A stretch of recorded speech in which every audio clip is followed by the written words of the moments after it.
3, 4, good? Yes! I'm Sensei Federico, this is Sempai Gaetana, and we're going to talk about blocking today. So one cool thing that I like about blocking is blocking you naturally do. You do within everything. But when you study martial arts, you understand why blocks work and how they apply to different situations and why you would use different blocks. Different blocks like having different tools in your toolbox, right?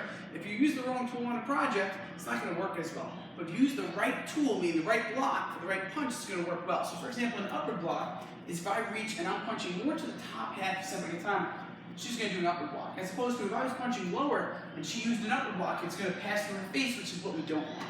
Same thing with an inward block. When I do a punch, if she blocks and sends the punch across her face, it's more likely to hit her. As opposed to if it's more on this half of her body, she's going to learn to do the inward.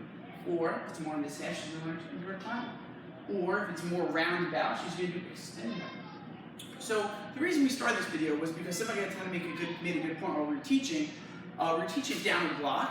And how do you teach downward block, Sempai Gaetana? Air guitar. Air guitar. So the great thing, or the reason why I wanted to really shoot this is to show you that you do blocks every day in your life and you don't even realize it. So I'm going to give you a few examples.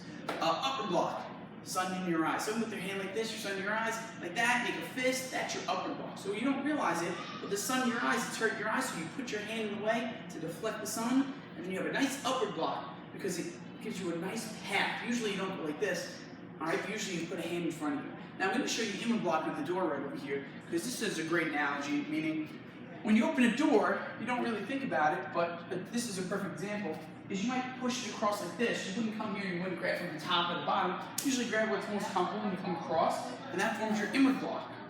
And then we have to do vertical outward, is just put your hands like this. All right, this is vertical, like I don't know, or you don't realize sometimes, boom, that's vertical. And then the last one I want to show you is downward, which is our air guitar. So I mean, you take your hand, boom, it's all the way through. So basically, you're taking something, you're wiping it off. A downward block is just an inward block below our elbow. Meaning, if I punch Sempai Gaetana, she does an inward block, that's good, and then I was going to punch lower, she wouldn't bend her knees and get really low and go like inward block.